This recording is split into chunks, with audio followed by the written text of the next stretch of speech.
Today, the Matt Walsh Show, the media has assembled the outrage mob once again, this time to hunt down and punish a frat boy who allegedly made racist noises while confronting a pro-Palestine protester at Ole Miss. Also, a new investigation reveals that the state of Massachusetts is paying $21 a plate to feed glorified dog food to illegal immigrants.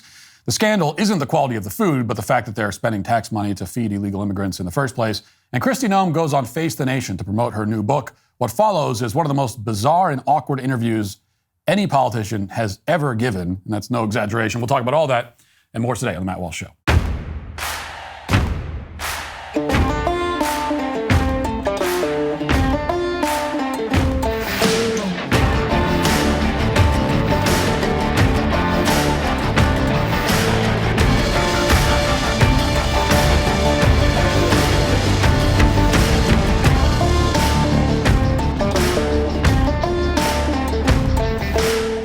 Can your savings weather another economic storm? Think about what you've put away for the future. Inflation can render cash worthless, and real estate can crash as it did in 2008. During times of economic uncertainty or market volatility, investors tend to flock to gold as a safe haven asset. Its value tends to increase during turbulent times, providing a buffer against market downturns. This is why people are flocking to gold now and why Birch Gold is busier than ever. Birch Gold understands that navigating financial decisions can be daunting. That's why their dedicated in-house IRA department is there to guide you every step of the way. Birch Gold is committed to addressing your questions and concerns promptly. Their team is always ready to provide answers and clarity, whether it's about fees, taxes, and rollovers, or the timing of the process. They are here to ensure you feel valued and well-informed. Text Walsh to 989898 to talk to one of the Birch Gold's experts and claim your free info kit on gold. You'll learn how to convert an existing IRA or 401k into a tax-sheltered IRA in gold. The best part is, doesn't cost you a penny out of pocket. Just text Walsh to 989898. That's Walsh to 989898. As soon as the hobo encampments began popping up on university campuses all over the country, it was only natural to wonder how long these students could hold out before something else grabbed their attention. College kids aren't known for their commitment to anything necessarily, especially right before the beginning of summer vacation. And it was never clear exactly how stinking up a few random quads and holding out for humanitarian aid in the form of a Chipotle burrito bowl was ever going to affect what's happening in the Middle East anyway. Of course, the whole operation, as I've outlined previously, was never even about Gaza or Israel in any way. Instead, it's about repackaging anti-white hatred into yet another astroturfed national campaign of riots and civil disorder just in time for a presidential election. So, at some point, it stood to reason, these kids would stop pretending to care about the war in Gaza altogether. They would drop the act and move on to something else. Well, over the weekend, as if on cue, that pivot took place. All at once on campuses and inside newsrooms all over the country, left-wing outrage over the Middle East subsided. And it was replaced with abject horror concerning a new, supposedly far greater crime against humanity. This act of pure, unadulterated evil took place, if you can believe it, on the campus of the University of Mississippi. And it was all recorded on video. Now, if there are children in the room right now, avert their eyes or even turn off this podcast because it's too much for them to see. If you have a sensitive stomach, turn away now. This is footage of the atrocity that was caught live on camera. Brace yourself.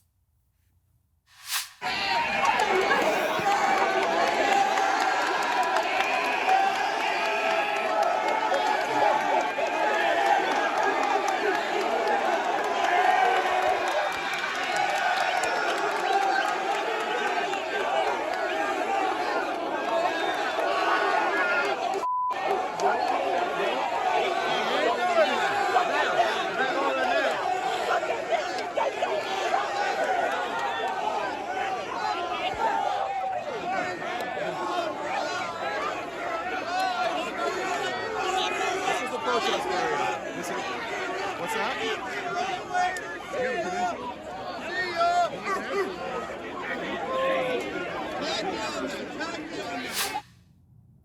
Okay, now, if you're anything like me, you probably missed the part of that footage that you're supposed to be angry about. In fact, you're probably watching like a Where's Waldo. You're watching it. You're trying to spot where's the offensive thing. It's kind of hard to see. For such a supposedly earth-shattering event, it's kind of tough to spot. Instead, what you see, or what you think you see, is a bunch of frat bros who probably aren't even that political. They're probably just tired of the narcissistic and highly fragrant leftists who have been defiling their campus. They're pro-America more than anything else. The American flag overalls are pretty big clue there. Beyond those overalls, which are fantastic, by the way, what's the big deal, you might ask? Well, leave it to the crack reporting team of the Mississippi Free Press to explain why exactly we should be outraged. As one of the paper's reporters put it, quote, "A white Ole Miss frat boy dances like a monkey and makes monkey noises near a black woman who was protesting for Palestine."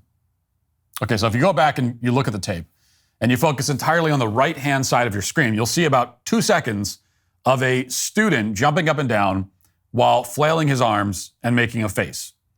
And we're supposed to conclude this student was dancing like a monkey and therefore was also insinuating that black people are like monkeys. And in turn, we're supposed to be extremely outraged by all this.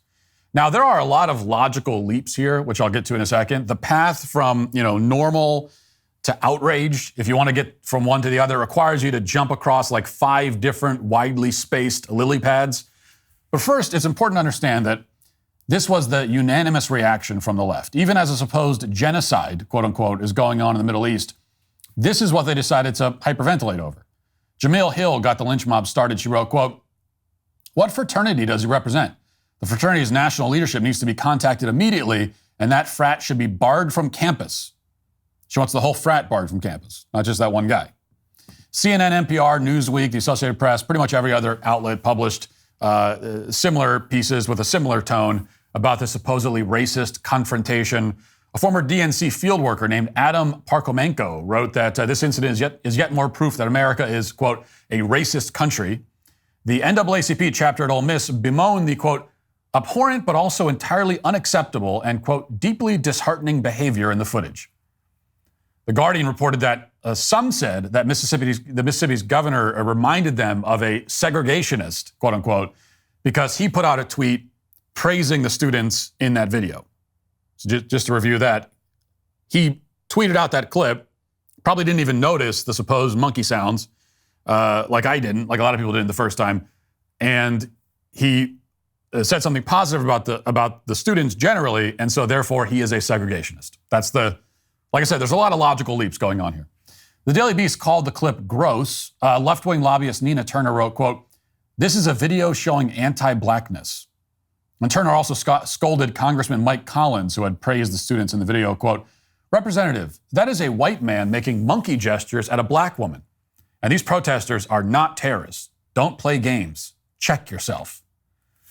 Now, to be clear, it's not just commentators on the left who are saying things like this. Some conservative pundits joined in as well. Rob Smith, for example, wrote, "The Ole Miss incident was incredibly racist. I don't care what influencers say or post. I care what elected officials do. Representative Mike Collins is an absolute clown for posting what he posted. I said what I said. Cry more." I like when someone who's crying says to other people, "Cry more." Like, dude, you're the one crying over that video that is as innocuous as it gets. Former RNC chairman Michael Steele agreed, quote, "Representative Mike Collins, this is not taking care of business. And if you think it is, exactly what is the business you're referring to?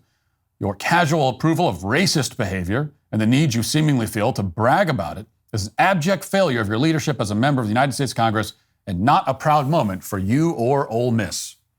So this is, in short, yet another moment where several commentators on the right have joined in with the outraged mob on the left, which is something that never happens the other way around, of course. And in response to this outrage from all sides, the students' fraternity, Phi Delta Theta, has kicked him out. So they have already succumbed to the pressure. It happened pretty much immediately. Ole Miss has opened a student conduct investigation, which sounds ominous. And instead of everybody just ignoring this episode and moving on, because there's about 10 million more important things happening in the country right now, it's following the standard cancellation template from 2020. The students has been doxxed online. His picture's all over the place. He's being threatened. Organizations are cutting ties. You know the drill. The other familiar part of this story is that, once again, the mob is claiming that out-of-context video footage tells us everything we need to know about the particular incident. But as a basic factual matter, it's not even clear to me that this student was making monkey noises in the first place. Again, he's featured in the video for something like 1.2 seconds. I never noticed the quote-unquote monkey noises until everyone else pointed it out. And without that prompting, I'm not sure I ever would have interpreted it that way to begin with. And more to the point, there's something funny and ironically racist about leftists always trying to connect monkey noises to black people. Like, it seems to me that if you see that and you think, well, he's making a monkey noise, he must be talking about a black person, then it seems like you're revealing something about yourself and your own perceptions, more so than about this kid. But this is a recurring theme, and you have to wonder why that is. They did the same thing in late 2022 when somebody allegedly made monkey noises at a girls' high school volleyball game in Texas. You might remember that incident because we talked about it on the show, but you probably don't remember it because the narrative was embarrassing for everybody involved, and the media immediately dropped it. So just to refresh your memory, here's the allegedly racist footage, which was uploaded by a mother in the stands. I want you to watch and listen and see if you can detect the monkey noises here. Listen.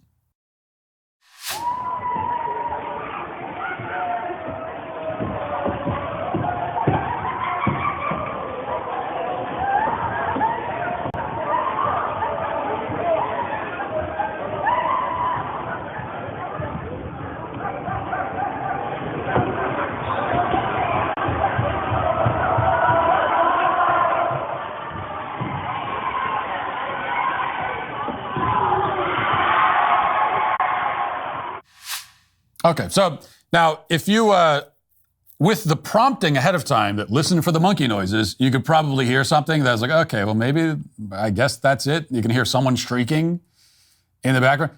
But without that prompting, it's, I don't know where your mind has to be. Without that prompting at all, to listen to a video like that, and number one, think, oh, that's someone's definitely doing monkey noises. And then number two, think, well, they must be targeting it at black people.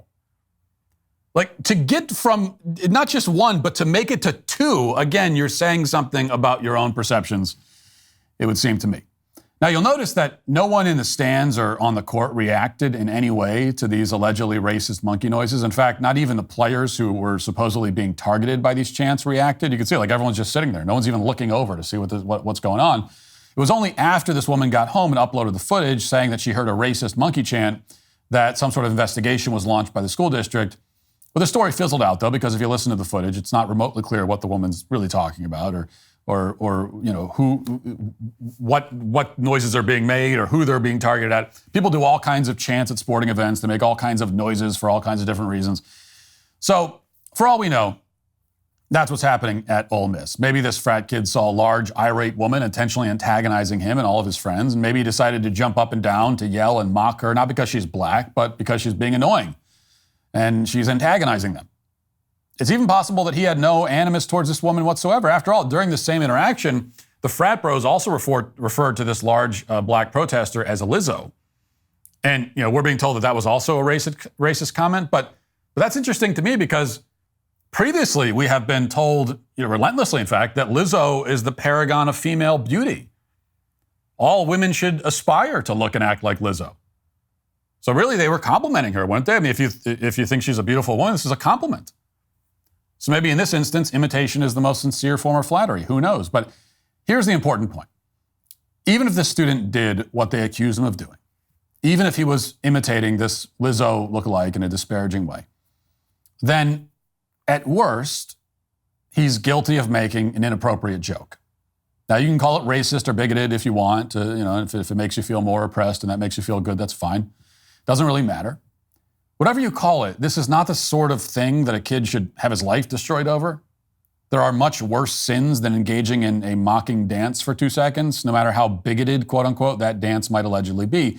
And the response to this student should reflect that. In fact, at a public university like Ole Miss, it's also not clear that the school has any right to punish him at all. The First Amendment allows students at public universities to exercise their right to freedom of speech, which includes speech that many people find bigoted or offensive. Now, and also, by the way, if you've been listening to the show for the last 2 weeks, you know that I have made that exact same argument about free speech applying to even speech that we find abhorrent. I have made that exact same argument to the pro-Palestine protesters, in their favor as well. Now, there's been a lot because there's actually been a lot of that kind of speech on college campuses in the last few weeks, if you haven't noticed. And most of it's coming from the other side. And there's no argument that this Ole Miss incident is somehow uniquely offensive and horrible, because pretty much every day college kids are caught on camera doing and saying things far worse than this, especially during these protests. And again, especially coming from the other side of the protests. The pro-Palestine protesters have said plenty of vile things.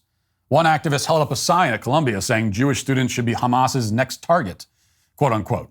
Somebody just yelled, "Kill the Jews" at a rally at Northeastern University the other day. Now, it's not clear who exactly said that, but you'd think that there'd be some proportional amount of interest in answering that question.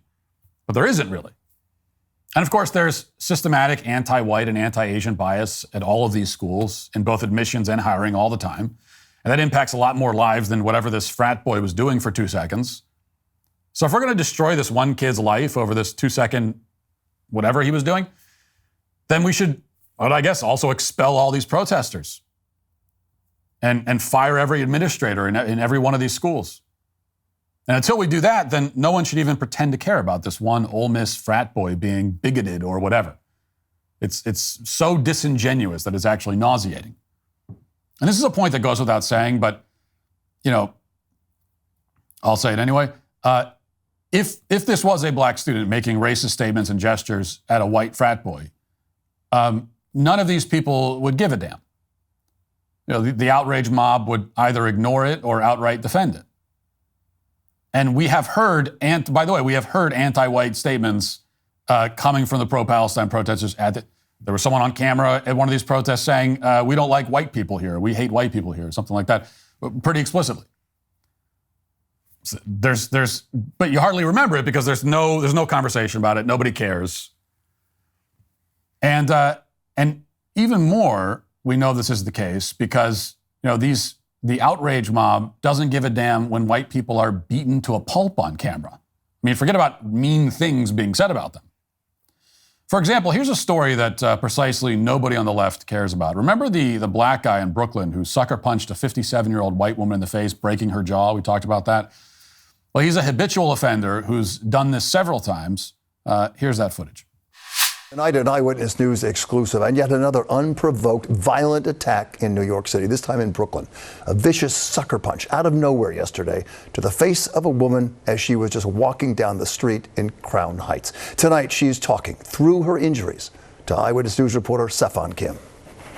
It is a random, unprovoked, vicious attack on a 57-year-old woman in Brooklyn. Watch as the suspect ignores another man walking nearby, then punches the woman in her face, causing her to stumble backwards. What happened? Why you hitting me? Why you hitting me?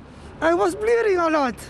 Well, I'm so scared, I'm so afraid. Dulce Pichardo was on the receiving end of that punch. Her mouth now wired shut, her face fractured in several places, drinking food out of a straw for 6 weeks, permanent damage to her lower lip, 3 teeth knocked out, and she might need surgery. In this Eyewitness News exclusive, Pichardo says he didn't say a word, just stared at her, then broke her jaw. He hit me very, very strong over here.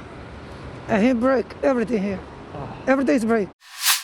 So it's another random, unprovoked attack. They just assume that none of these videos of black people punching white people can possibly be racially motivated.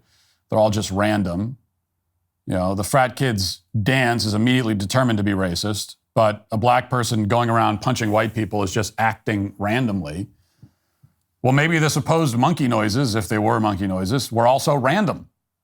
I mean, random things happen all the time, apparently. And anyway, that assault happened in March. What happened next? Well, in a rare move in New York, prosecutors upgraded this guy's charges to a felony. They also wanted to put him in jail before trial. But the judge overseeing this case, Brooklyn Supreme Court Justice Matthew Schiarino, rejected the prosecutor's bail request. So he's back out on the street right now. They put that guy back on the street where he can punch more people. And if you have a problem with that, you should know that the judge doesn't care. He just retired to Florida. That's not an exaggeration. The judge has left the state. So he released this guy and just left the state. He's fled the hellhole of New York, which he has helped to turn into a hellhole for a state that actually enforces the law. Now, I'd give about 1 million more examples of anti-white violence that's not simply tolerated, but endorsed by the most powerful institutions in this country. None of it gets a fraction of the attention of one white student doing a dance for 2 seconds at Ole Miss. But I don't need to go through all these examples because it's not 2020 anymore. There's no excuse for anyone on the right to fail to recognize what's going on here. When one side is allowed to commit racial violence with impunity, while the lynch mob assembles to punish the other side for mockery and jokes, it's a pretty good big clue that nobody really cares about the mockery and jokes. It's all a power play. And unless conservatives want a beat-for-beat replay of 2020, which is clearly what the left wants at this point, then it's well past time we stop pretending otherwise. Now let's get to our 5 headlines.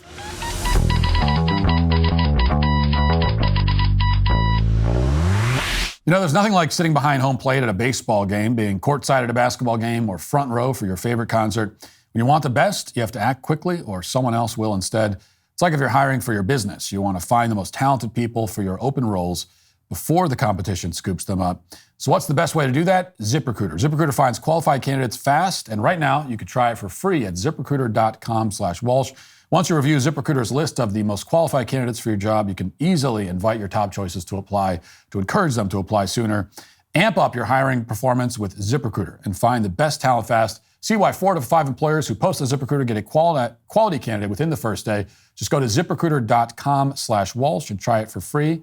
Again, that's ZipRecruiter.com/Walsh. ZipRecruiter, the smartest way to hire. We start with a CBS News investigation in Massachusetts where taxpayers have so far forked over $1 billion to feed and house illegal immigrants and homeless people, and mostly homeless illegal immigrants. And it turns out, shockingly, that this money is being used in a very inefficient way. I don't know if you can believe that. It's, like I said, it's shocking. Have you ever heard of such a thing? That the government is spending millions of dollars on something and doing it in the least efficient, most expensive, least effective way possible. It's making sure, as it always does, that it gets the least bang for its buck that it possibly can, or rather, bang for our buck that it possibly can. Totally unprecedented. Anyway, here's the report. Listen. The I-Team was first to uncover a $10 million no-bid contract for a catering company, and the hotel group's collecting millions for housing and food contracts. WBZ Chief Investigator Cheryl Fiandaca has been digging into those contracts and discovered there appears to be little to no state oversight of the vendors who are collecting tens of millions in taxpayer money. Honestly, there's nothing edible. Here are some of the dinners that taxpayers paid $21 for. Spaghetti with hot dogs and rice with 1 chicken drumstick. The spaghetti with the hot dog in it. Really? We're paying $21 for that. Okay. It's crazy. These lunches and dinners were given to migrants and homeless families at the Fairfield Inn, Dedham, Boston. The contract obtained by the I-Team shows the state is paying this one hotel $7,343,316 for food, with no provision or requirement that the meals be nutritious or meet USDA recommendations, leaving it up to the hotel to decide what to serve. When you hire a vendor like that, you need guidelines. So you really should have some oversight of the quality of the meals that are being served. But the contract does not have any oversight provisions for the food, nor does it give the state the right to inspect the meals, meaning the state is paying vendors millions without knowing what it's getting for its money. I don't think that we could have really foreseen just how horribly this is being managed. When you look at those meals and when you look at the cost of the hotels, it doesn't take a lot of negotiation to make these contracts better. The Fairfield Inn is part of Geary Hotel Management. 9 of its hotels have state contracts, and by the end of the year, will collect $24,319,212 for the meals it's providing. Okay. Now, first of all, spaghetti and hot dogs might sound kind of gross, but I will say that does remind me of how I ate when I was completely broke and living alone from the ages of 20 to 25. In fact, that meal for me would be sort of a splurge, because usually, like, I'd eat just spaghetti or just a hot dog because those were cheap foods and easy to make. But if I was really feeling fancy, then I would combine them. And another combination that I loved was, well, not loved, but that I endured. You have instant mashed potatoes and a hot dog. So those are two, because you would get a box of instant mashed potatoes, you get a hot dog, and you put gravy on the whole thing. Don't knock it till you try it. Anyway, the point here is that the meal isn't bad. And just to be clear here, the problem is not the type of meal. Like this is the issue that, of course, the local CBS affiliate in Boston has. This is the problem they have. To them, this is why it's a scandal, is because the meal, the quality of the meal for these poor, unhoused migrants is not up to snuff. And so for them, that's the problem. They have, and the woman that they interviewed was a nutrition professor. So they brought in a professor, an academic, because he needed an expert to tell us that a hot dog and spaghetti isn't the most nutritional meal. It's also not the least nutritional meal either. I mean, you could do a lot worse. But that's not really the scandal. It's not that they failed to get FDA approval or whatever. It's not that there's not enough nutritional value. The problem is threefold. Number one, the Massachusetts state government has somehow found a way to spend $21 on a hot dog and spaghetti. Now, I know that inflation is bad right now, but it should not cost you $21 for that meal. Because even with inflation, okay, a pack of hot dogs is still like $5 or $6. Box of spaghetti is $2 or $3, even with inflation. So even on like the higher end, if you're buying like high quality hot dogs and higher quality boxes of spaghetti, for $10, you should be able to make like 10 plates of gourmet spaghetti and hot dogs. Should run you like $1 or $2 a plate. And they're spending 20 times that per plate. That's what they're doing. And that's problem number one. Problem number two, of course, is that taxpayers are footing the bill. And problem number three, which is actually problem number one, this is the primary problem, is that this is all being done for criminal aliens who are in this country illegally and shouldn't be here in the first place. Okay, this is not a problem that we should have to solve. Feeding these people should not be the issue. And I'm also not interested in hearing. There was that committee hearing in New York on the migrant crisis, and we played the clips a couple weeks ago, where you had, in this case, it was mostly migrants from Africa who were called in and were complaining about, I don't know if it was spaghetti and hot dogs, but it was meals that they found to be similarly unappealing. And they were complaining about the quality of the meal. Well, I'm not really interested in hearing your complaint because you shouldn't be here in the first place if you're an illegal immigrant. Now, you know how I feel about the illegal immigration crisis. You know that I want the border to be shut down. It is disgusting and an outrage that we are allowing immigrants to come here illegally and take our resources, take it from us and our families while actual Americans are suffering. So you know where I stand on all of that. So rather than repeating those arguments, I think it's worthwhile to highlight another fact that this story makes clear, which is that even if we all agreed that it was morally right and ideal, and even a moral obligation for the United States to act as a global homeless shelter. Now, I certainly do not agree with that. I think most of the people watching this show don't agree with that. But that's the argument that's made from the other side, that this is our obligation, that we are, for whatever reason, we are obligated. Just because we happen to live here in America, it is our obligation to feed and house anyone who happens to come here. We have to be prepared to feed and house the entire world. Now, the interesting thing is the people that say that will also be quick to mention that, America is not in any way superior to anybody else. American exceptionalism is a bigoted concept, they'll tell us. So we're not superior, we're not exceptional, There's nothing special about us. In fact, not only that, but we're worse than everybody. We are like, we're moral cretins compared to the rest of the world, they'll tell us. But then at the same time, we have a special obligation to take care of everybody, and no other country has it. So it doesn't really make a lot of sense. But let's just say, for the sake of argument, that we were to agree with that. We say, you know what, it's our moral obligation. We should feed and house everybody. Invite 8 billion. We can fit 8 billion people here. Like technically we can. Technically, putting aside issues of resources and everything, technically we could fit the entire population of the planet into America. Maybe we should. Maybe it's our obligation. Well, if you accept that insane argument, you're still left with the problem, with the practical problem. You're left with the issue on practical grounds that our government is obviously not capable of playing this role, of playing the role of global homeless shelter. We can't. I'm not sure that any government could do it. Certainly, there's no government that could feed and house the entire world, but we certainly can't. I mean, they're spending $21 on a plate of spaghetti and a hot dog. So they've found a way to make the cheapest possible meal expensive.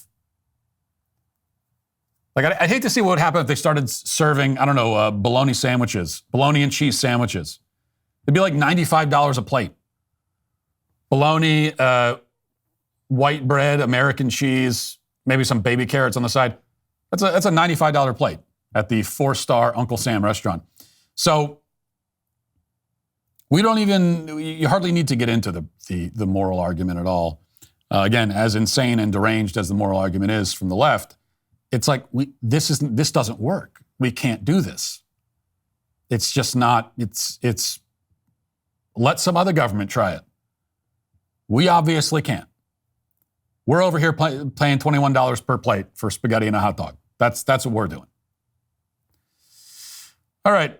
Here's a clip that is circulating online right now, though it's actually from a few months ago. This is RFK Jr. doing a town hall with Patrick Bet-David, his podcast. And he's asked about the issue of gender transitions for minors. And here's what he says.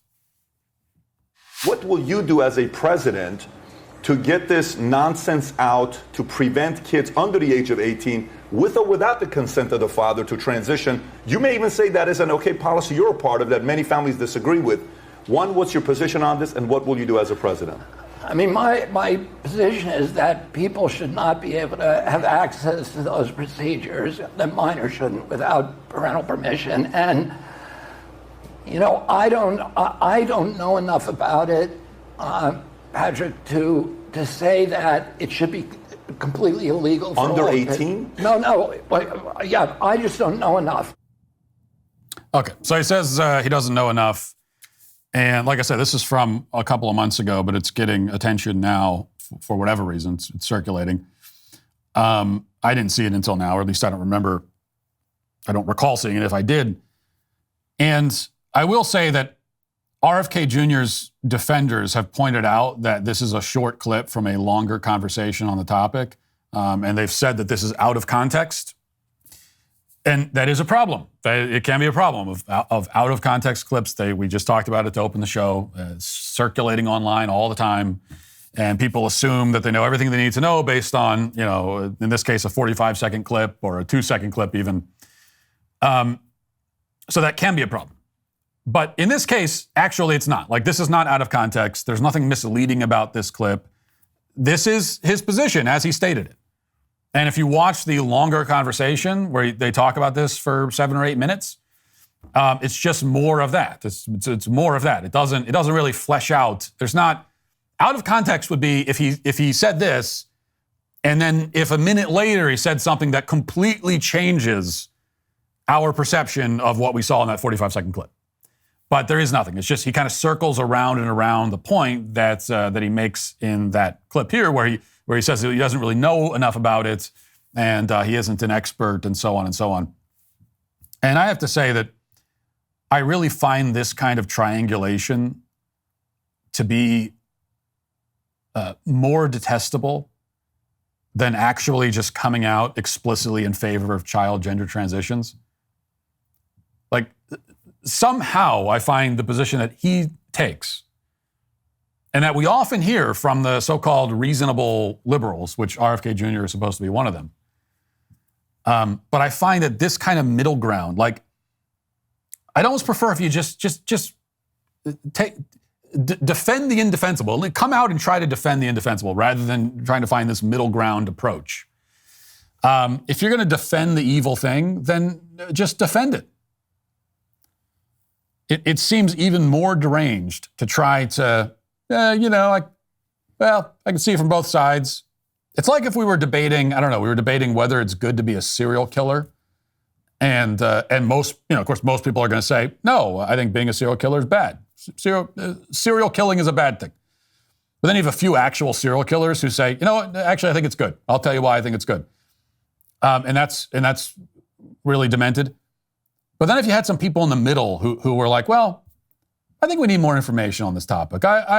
Before we can determine, you got the anti-serial killer saying one thing, pro on the, and I can see we could both have good points. I think I need to do more. I don't have enough information. I need to do more research on serial killing before I decide how I feel about it. Somehow that to me seems like the craziest of the three possible positions that you could take. There are some things that you should just know. There are some conclusions you should be able to simply just draw without doing any research, actually. Like, there are some things that don't take any research to figure out. And I know there are plenty of times when doing research is a good thing. Plenty of issues that, there are issues where you really shouldn't say anything about them at all until you've done some research, because it requires research to understand. I mean, any issue involving foreign policy, for example, or most issues involving foreign policy require research, because now you're dealing with countries and geopolitics and oftentimes disputes that go back years and decades and centuries. And so it requires some base of knowledge. It does require some research before you can, take a firm position on it. And we do have a problem of plenty of people taking positions on things without doing any research whatsoever. But there are times when we need to do more research, where that can be, that's a cop-out. Because there are things you don't need to research. And one of them is the question of, is it okay to chemically castrate children? That's just not something you need to research. We don't need to do any research on it.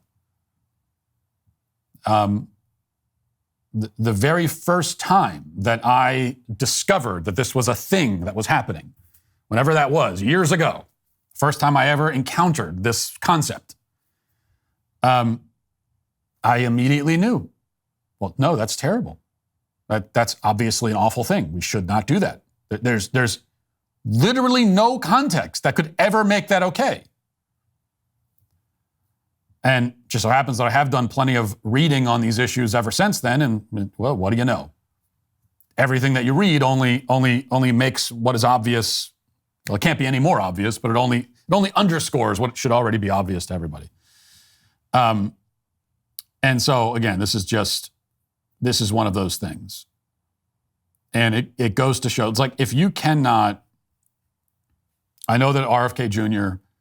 and he has been, he's contradicted the left on a few issues, like vaccines, of course, is the main one. And it's really starting to seem like that's really the only one, because on every other issue that we've heard him talk about over the last several months, he basically just he either gives you the full-on radical left playbook on it, or he gives you something like this, where it's like, it is taking the left side, but trying to do it in a way that seems less committal, but it's still a leftist position. And so, yeah, he's that one thing where he had the guts to contradict the left, that's fine. But if you can't get this issue right, either because you really are confused about it somehow, or you're too cowardly to come out and say what you know to be true, either one, and I'm not sure which is worse. Probably the cowardly thing is where being cowardly is usually worse than the alternative. But whichever is the case, if you cannot and do not come out explicitly and firmly on an issue like this, then it's just, you've totally discredited yourself intellectually and morally. And all of your opinions on every other topic have now become irrelevant and worthless. It's one of those kinds of issues.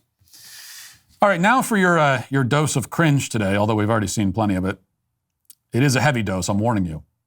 This is a viral video posted by the Twitter account End Wokeness. Not made by that account, but reposted to Twitter by it.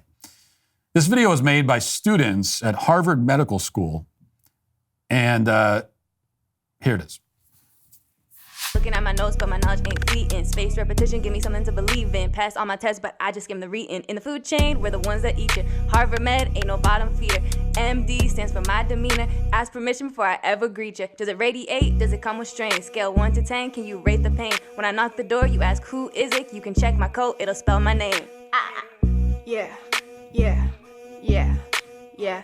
Yeah, you're messing with some Harvard MDs. Found my best friends for life from this Harvard MD. Giving everything we got for this Harvard MD. Now from the top, make it drop, come get your Harvard MD. You got your offer, now say yes to this Harvard MD. We're talking doc, that's a Harvard MD. You deserve the spot, you got future Harvard MD.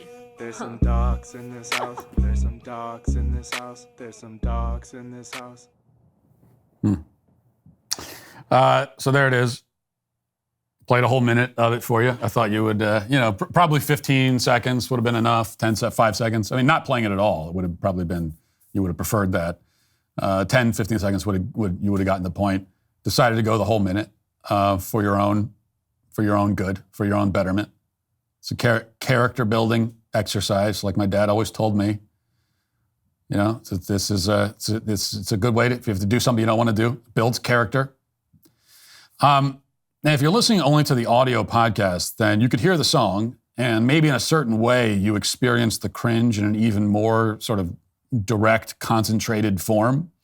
But what you didn't see is not only you missed the dancing, sad to say for you, but you also didn't see how many people were involved in this thing. Like there were 50 Harvard MDs who got together on 4 or 5 different locations across campus to make the worst music video of all time. And can I just say this, and I know I tend to harp on this point anytime we play bad poetry or bad music, which we so often do on the show. But can you at least rhyme? Look, you can't rap, you can't sing, you can't dance. Fine. I'm not going to blame you for that. But can you at least rhyme? Can you make the lines rhyme? You're Harvard MDs. You can't figure out how to write lines that rhyme at least?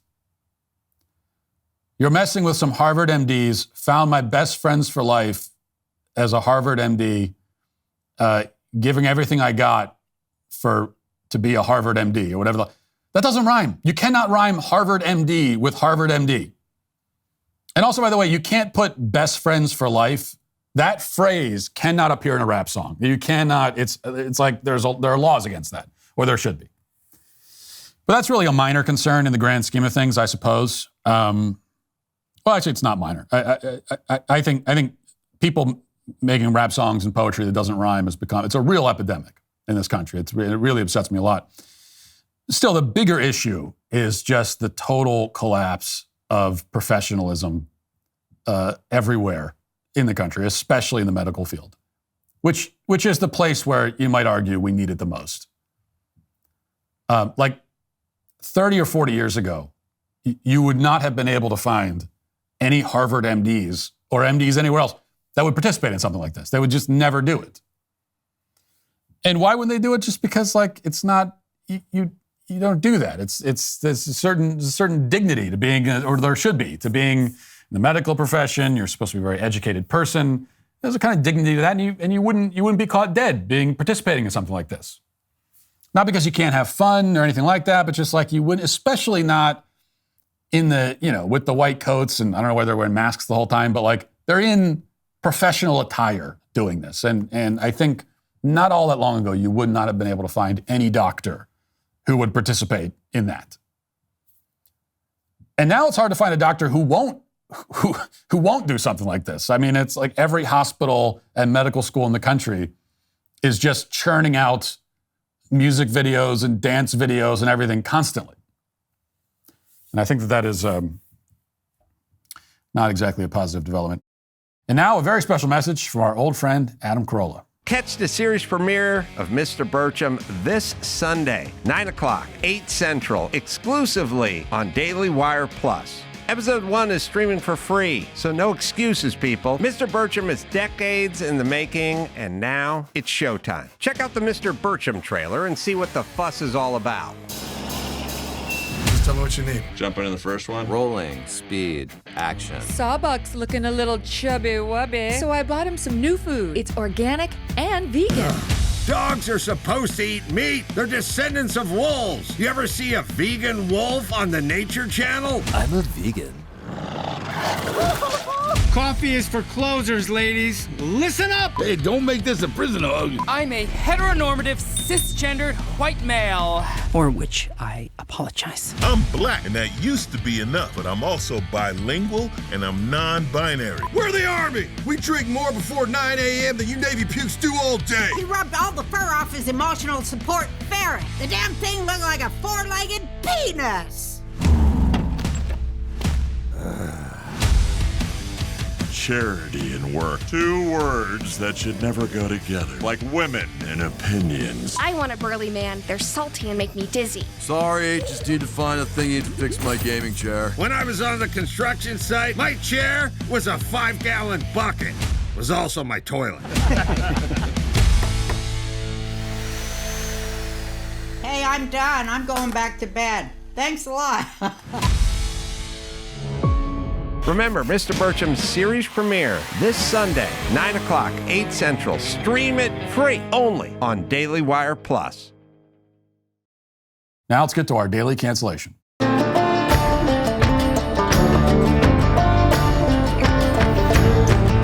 Well, last week we endured one of the silliest outrage cycles in recent memory when the media and the internet mob came together to scream at South Dakota Governor Kristi Noem for killing a dog 20 years ago.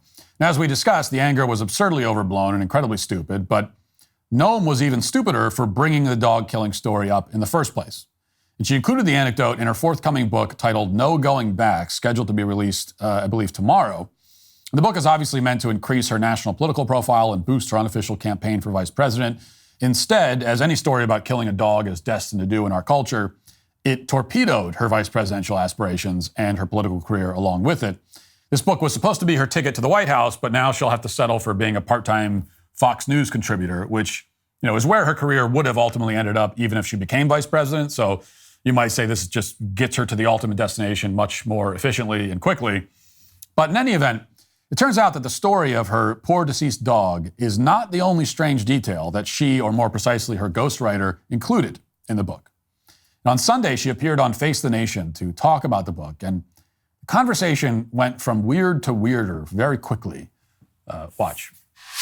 So you write about lessons learned in leadership, and you bring up some specific incidents I want to ask you about. You talk about meeting some world leaders, and one specific one, quote, I remember when I met with North Korean dictator Kim Jong-un, I'm sure he underestimated me, having no clue about my experience staring down little tyrants. I've been a children's pastor after all.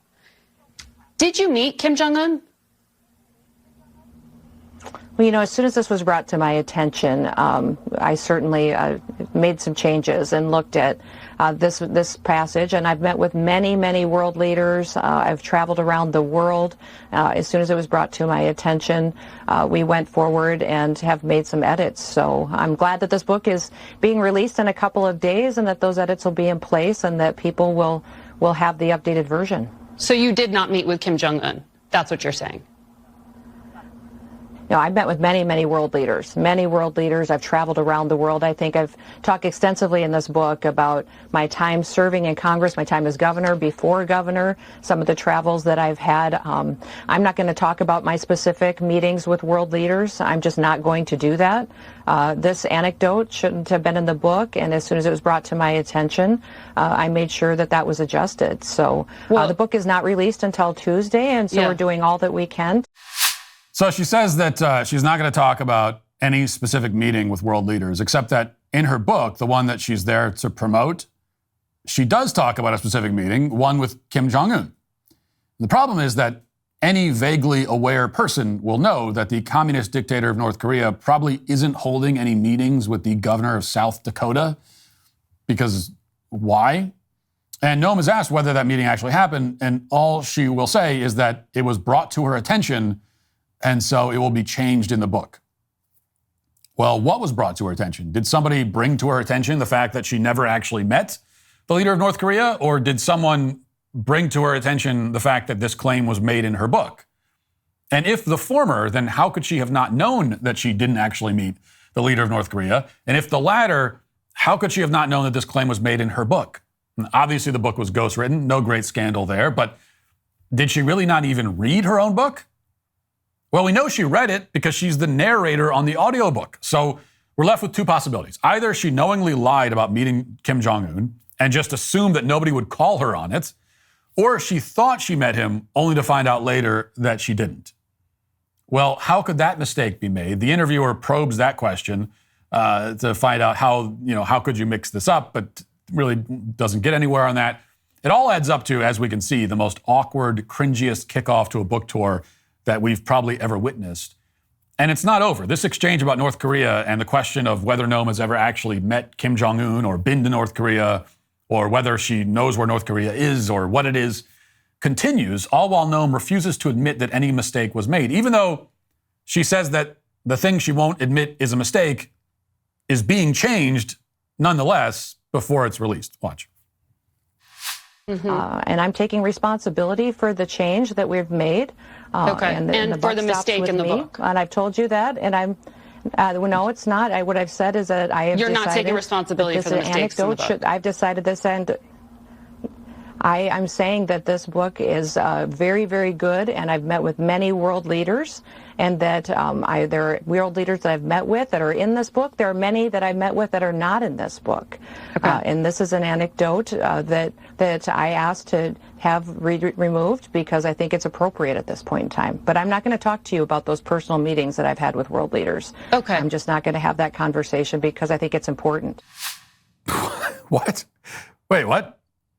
I'm not going to have that conversation because I think it's important?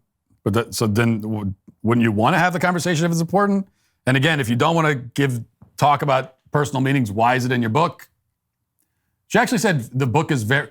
So, Governor, did you lie about what's in the book? Well, the book is very, very good. It's a very, very good book. First of all, the book is very, very good. So translation, I didn't write my book or read it until I did the audiobook, but I was tuning myself out for most of that. And if I did notice any problems, I figured it was too late to bring it up.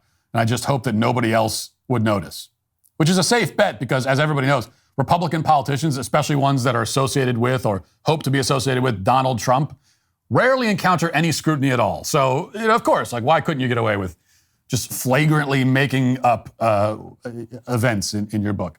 This brought us finally to the infamous story of poor Cricket. And here's how that exchange went. Watch. I want to ask you again about the book. I know you know this question is coming because there's been such an enormous backlash about your revelation that you shot and killed a wire hair pointer named Cricket, who was 14 months old. You say in the book she came from another family that struggled with her aggression. You'd been training her to hunt. She got too excited, ruined the hunt, and then attacked and killed some chickens. I wonder if you have regrets about sharing this story. You know, Margaret, this book is filled with vulnerable painful moments in my life, filled with times where I've made very difficult decisions. The reason that this story is in the book, because people need to understand who I am and some of those difficult decisions. This was a dangerous animal that was killing livestock and attacking people. And I had little children at the time. Our operation had many kids running around and people in interaction with the public. And I made a difficult choice. I think you're a mother too, and you have little kiddos. Would you make a choice between your children or a dangerous animal? And I think I would ask everybody in the country to put themselves in that situation, because that's what I faced. And I talk about it because what I'm tired of in this country is politicians who pretend to be something that they're not, that they aren't willing to have the hard conversations and look at the past and the tough decisions that they've made. What I talk about in the book extensively when people are able to get it on Tuesday is to see the whole story and the truth, not the spin that the media has put on this story. The media has put some or removed most of the facts, and what the reason this is in there is because I want people to know that I don't ask anybody else to take on my responsibilities. I don't ask anybody else to take on my responsibilities. When there's a dog to kill, I do it myself. And I like it. Damn it, I like it. I actually would have respected her more if she had just said that. Like if she had just said, look, I wanted to kill a dog, so I killed it. I kill animals all the time. What are you going to do about it? Like now I'll be alone in this, but I personally would have respected that a little bit more. It'd still be pretty weird. But although now, given the made-up Kim Jong-un story, I'm seriously starting to wonder whether cricket even existed. It's possible that she never killed any dog, and her ghostwriter made that up too. And maybe Noem didn't want to admit that it was made up, so she just went with it. That's at least a possibility we have to consider at this point. And that's not the only animal execution recounted in her memoir. Soon the conversation turned to the goat that also crossed Kristi Noem and didn't live to tell about it. Listen to the details on this one. In a part of a chapter called Bad Day to Be a Goat. And then after you shot the dog, you, quote, realized another unpleasant job needed to be done. Walking back up to the yard, I spotted our billy goat. You said he smelled and would chase kids, so you took him to the gravel pit and shot him twice. How do you justify that? How was the goat a threat? And I'm asking you this because it seems like you're celebrating the killing of the animals. Not at all. This has been a story that my political opponents have tried to use against me for years. It's well known in South Dakota, and it has been to other people. And I want the truth to be out there and to understand that these animals were attacking my children, that we live on a farm and a ranch, and that tough decisions are made many times. And it is to protect people. And I'll tell you, the extremism of other people and how they have attacked me politically, I understand it. They're doing the same thing to me that they do to Donald Trump every day. First of all, don't bring Donald Trump into this. He's got enough issues. You don't need to rope him in. But I'm sorry. Let's just back up for a moment.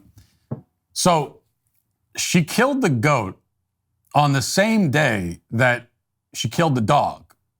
I don't think we knew that, or at least I didn't. She was hyped up on adrenaline, filled with bloodlust, looking for something else to kill, and she happened to see that punk-ass goat hanging out by the barn and just decided then to take him to the same gravel pit that, at this point, I guess, was covered in blood and just busted 2 caps in his ass. And this is a story that a politician has decided to tell in her memoir, and she recounts it in a chapter titled Bad Day to Be a Goat. Now, and also, by the way, the fact that this, according to her, this has been this is like a well-known political controversy in South Dakota going back years. Like they've been debating the smelly goat that Kristi Noem killed for years now. I don't know if that's true or not. I don't know if people in South Dakota, when they heard this story, like, oh yeah, so there's the story about the goat again. I'm not sure if it's that well known, but that's pretty great if it is. I'm starting to get the impression that this whole book is just her bragging about killing various animals, interspersed with imaginary, fictionalized retellings of meetings with world leaders that never actually happened. So the whole book is like a murderous, blood-soaked fever dream. I'm intrigued. I want to buy a copy of the book now. Honest to God, it sounds entertaining at the very least. And we haven't even made it to the best part yet. Listen to this. But on this point, though, because you have been rumored to be a potential vice presidential candidate, as you know, and former House Speaker Newt Gingrich said killing the dog and then writing about it ended any possibility of her being picked as VP. You talk multiple times about it. In fact, at the end of the book, you say the very first thing you would do if you got to the White House that was different from Joe Biden is you'd make sure Joe Biden's dog was nowhere on the grounds. Commander, say hello to Cricket. Are you doing this to try to look tough? Do you still think that you have a shot at being a VP? Well, number one, Joe Biden's dog has attacked 24 Secret Service people. So how many people is enough people to be attacked and dangerously hurt before you make a decision on a dog and what to do with it? Well, he's not living at the White House That's the question that the president should be held accountable to. Commander, say hello to Cricket.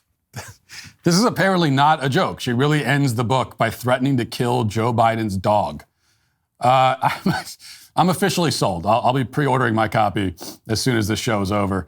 And also, I like, by the way, this interview was just nothing but the interviewer bringing up one animal after another and asking for her to justify why she killed it, bringing up one animal after another to justify why she killed it or will kill it in the future.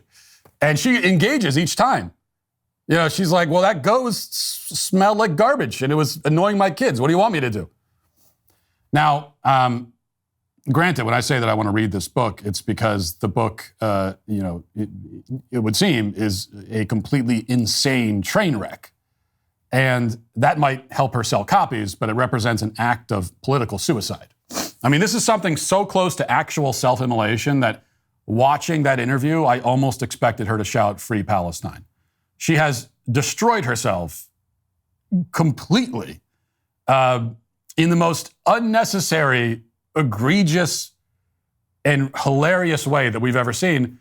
And she's done all that in an effort to promote herself. Many such cases, especially in politics. But that is why Kristi Noem is, not by me, but by her own choosing, today canceled. That'll do it for the show today. Thanks for watching. Thanks for listening. Have a great day. Godspeed.